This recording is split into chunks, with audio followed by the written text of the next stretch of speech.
Hey everybody, this is Marlon Pantani 5, and it's time for my review of Star Wars Episode 7, The Force Awakens. I was finally able to see the movie on Saturday night, and it was one packed theater. There was just a couple of empty seats, even though it actually said it was sold out. I guess some people didn't show up.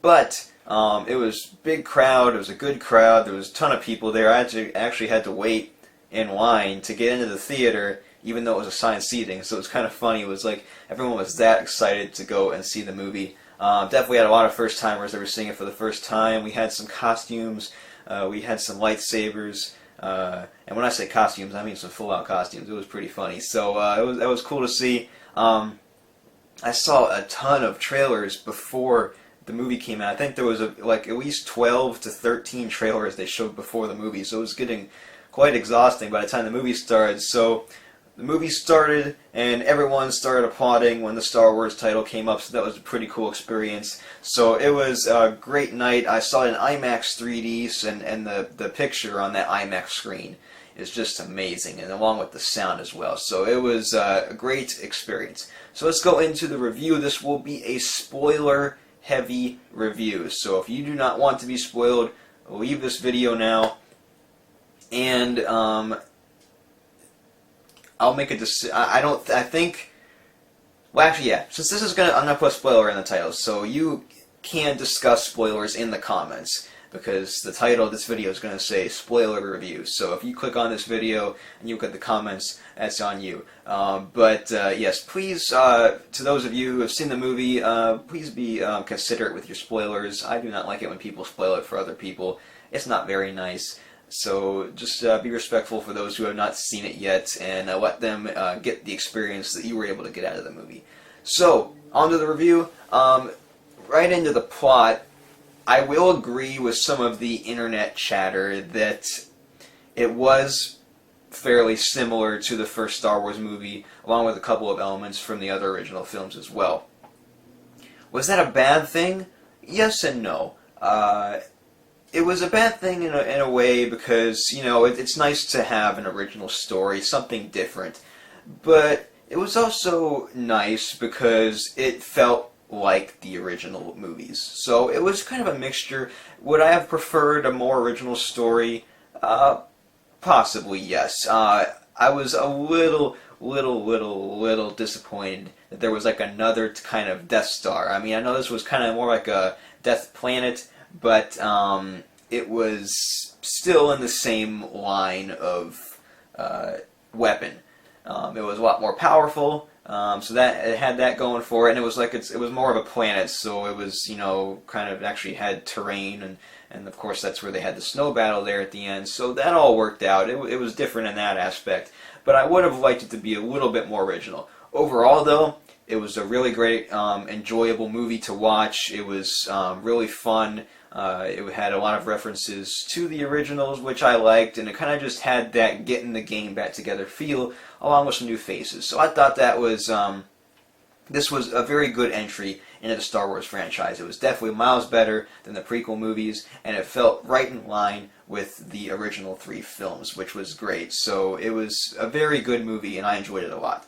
So let's go on to the characters. We'll start off with Rey, and Rey was a very, very good character. She was this strong lead, and everyone in the theater, you could tell, liked her. Now, when she ended up getting Luke's lightsaber there at the end with, you know, calling it with the Force and stuff, and it like whizzed by Kylo Ren, and she ended up getting it, the crowd cheered on that moment. That was a pretty cool moment. And she was just a very likable character, and I can't wait to see what ends up happening along with, as far as her family tree in the future movies. Now, I am one of the people in the camp that thinks that she has some relation to Luke Skywalker.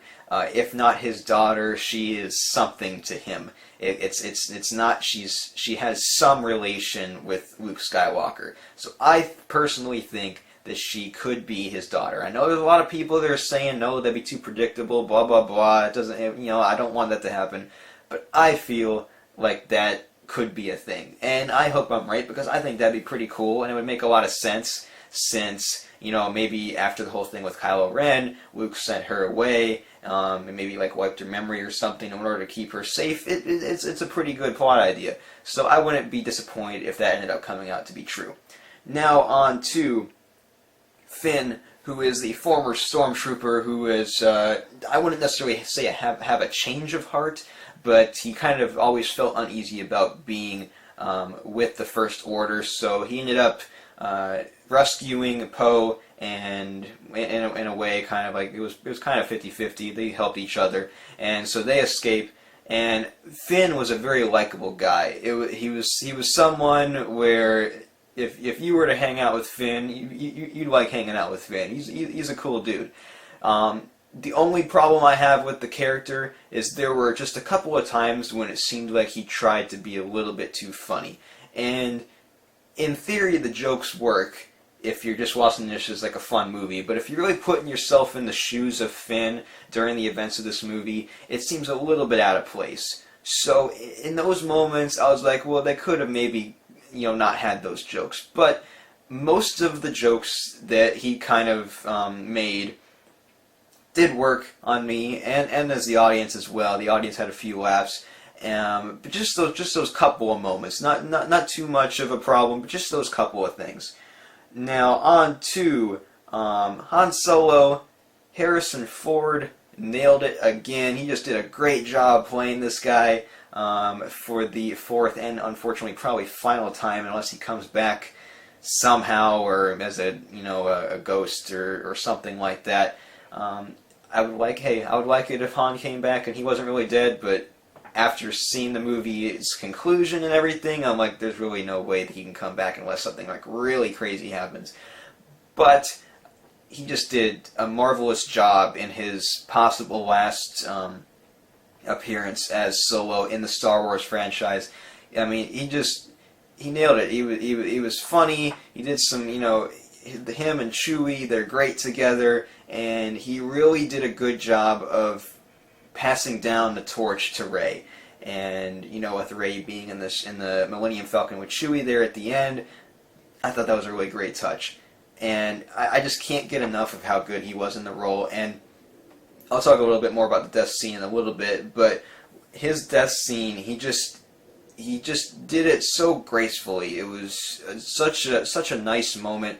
I mean, not a nice in the moment, but you kind of get what I mean. Like he executed it so well, and just props to Harrison Ford for maybe not always wanting to be Han Solo in the movies. I think deep down it's kind of like a Michael Bay thing.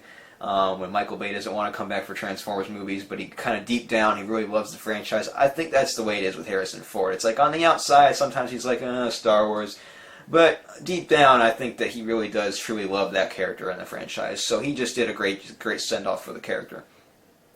Now on to the guy that killed his dad, Kylo Ren. Now I did not know any kind of spoilers before the movie, so to learn that he was the son of Princess Leia and Han Solo, I was surprised. I could see it happening definitely, but it was a surprise to me. So I thought that was I didn't get spoiled on that.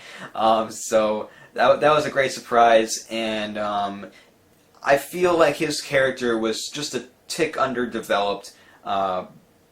But he's probably going to be through the next 2 movies, so we'll be able to see more from him. And the reason I say he's underdeveloped is not necessarily the fault of the creators of the movie and J.J. Abrams and all of them, but it's just because that we're expected to have this sense of relationship between him and his father so quickly when he's an older guy now, and he's an adult, and all of a sudden we're just learning that Han and Leia had a kid.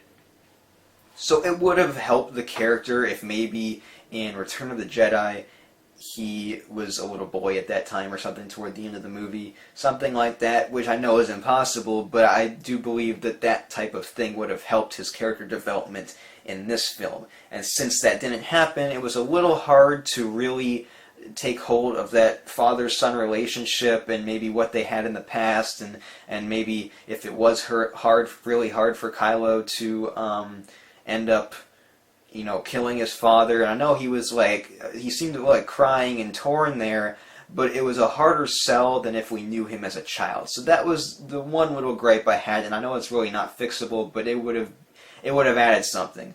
And just that was just the main little issue with that whole thing of killing his dad.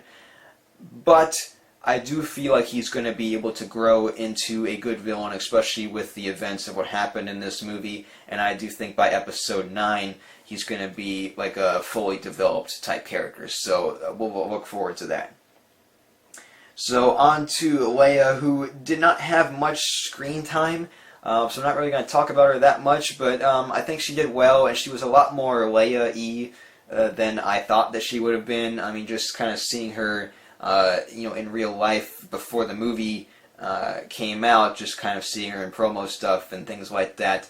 I was a little worried that maybe it wouldn't seem like the same character, but I think she did a really good job, and I was pleasantly surprised to see that. So good job to her, and then Carrie Fisher. There we go. I was like, well, I think I might gloss over the name, and I'm like, no, I kind of thought about it too long, so I gotta try to remember it. So Carrie Fisher, I think she did a great job on that. And then on to Poe, who is another really likable guy, and we really didn't get to see too much of him either, and we saw his really cool relationship with BB-8, which was nice, and I can't wait to see more of him in the future, and kind of maybe his friendship with Finn, and I'm trying to remember if he was actually with Rey that much, if at all, but I guess in future movies it would be cool to see them kind of interact some. And almost finally, onto Snoke, which is kind of the emperor of this trilogy, and I'm interested to see how he would end up looking in real life, because we saw him through the hologram form in this one, so seeing him as a full-fledged CGI character, which he is going to be interesting to see in future films. We really didn't get to know much about him, like how he kind of rose to power and how he ended up getting Kylo on his team and stuff like that, so I'm interested to see if we'll see any character building on that in the future in the next 2 movies. And finally, Luke Skywalker. Man, Mark Hamill, he just nailed the part. It was just so awesome. He was, all great and everything. He didn't talk at all. But, so I was a little interested to know why they were trying to keep his character such a secret before the movie came out, when he really wasn't in the movie that much. It wouldn't have been that big of a deal. I mean, I guess since that was his only scene, if it was given away, that probably would have sucked.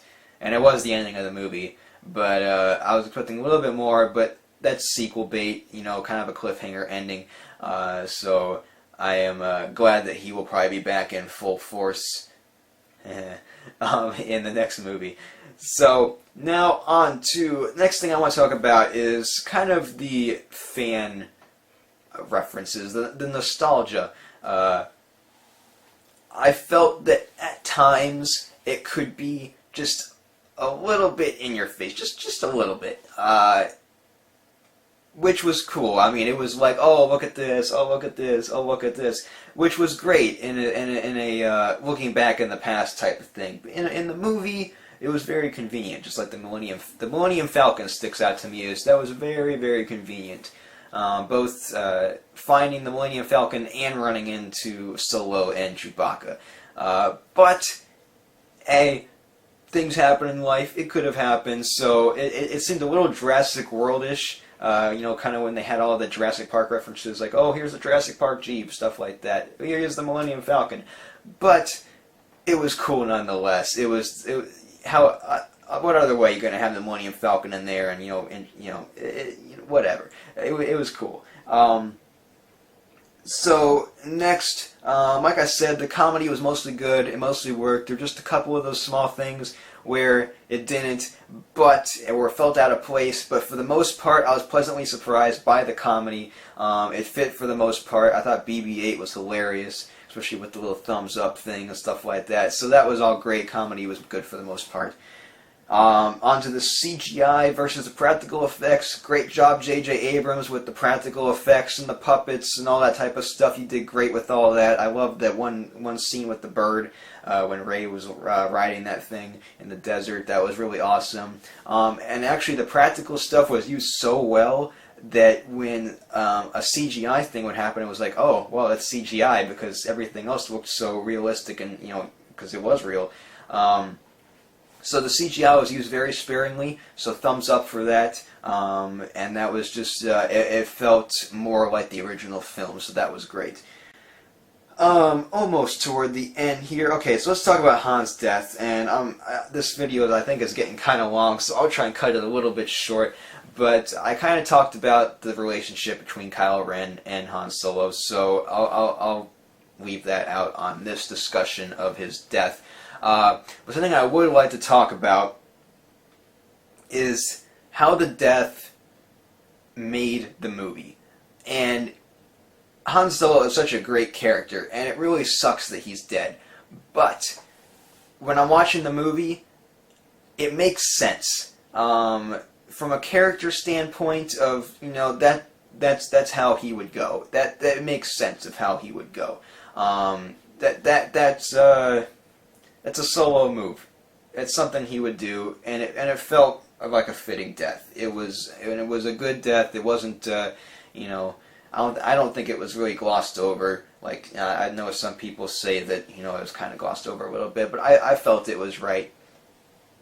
And it really heightened the movie. I think without Han Solo's death, the third act of the film wouldn't be what it was. Because after Kylo Ren killed him, it was like, alright, get him. Kill this guy, make him pay for what he's done. And it made me really into the movie. Like when Finn started going after Kylo with the lightsaber, I was like, alright, get him. And then when Rey ended up getting the lightsaber after Kylo also injured Finn and almost killed him, it was like, kill him now, you got this type of thing. So it made me really root for the characters to come out victorious. And I think that was a great way to make it seem like, alright, let's kick some butt. And it really made me enjoy the last part of the movie even more than I would have, because it gave it that sense of, we are really fighting for something now. So I thought that was really very well done, and the death of Han Solo makes a lot of sense when looking at it in that way. And I know it's sad, it really sucks that he's dead, but it has such a great payoff. And so yeah, and that's just about does it for my review. The crowd loved it. They applauded it a few different parts, like when Han and Chewie walked into the Millennium Falcon, when Rey got the lightsaber, the beginning of the movie, the end of the movie. It was a great crowd. And let's see if there's anything. Oh yeah, talk about the costumes. I mean, it was really cool. After the movie was over, I was talking with a couple of friends I went with, and I think it was like 4 or 5 little kids came down the stairs with lightsabers, and they were running around to sign stuff, fighting with the lightsabers. So that's really cool to see, of just a new generation of kids, being able to see Star Wars when they're young like that, and having the lightsaber duels and all that type of stuff. So that was really cool to see. So Star Wars doing great at the box office, breaking a bunch of records. 238 million was the estimate. Maybe the actual numbers will come out by the time this video is released. Who knows? So this is probably a very long video. I don't know how long it is exactly. I haven't keeping track of time, but it's probably very long. So I'm going to leave you guys here. Did you like the movie? Tell me yes or no. Is there anything you want to change about it? Leave those comments. And since spoiler was in the title, you may leave your spoiler comments in this video. It's fine to do so. Make sure to like me on Facebook, Twitter, and Instagram. Check out all those pages. I have a lightsaber duel video in the works. It is about a third of the way filmed. I had some troubles with wind when I started filming it. I actually filmed it Saturday morning before I saw The Force Awakens, so it was like a big Star Wars day. So I can't wait to get that out to you guys. Also, my short film Retribution is being worked on as we speak. I'm going to try to get that out as quickly as possible. I'll let you know details as they come up. So until next time, I am Marvel Fan 75. See you guys.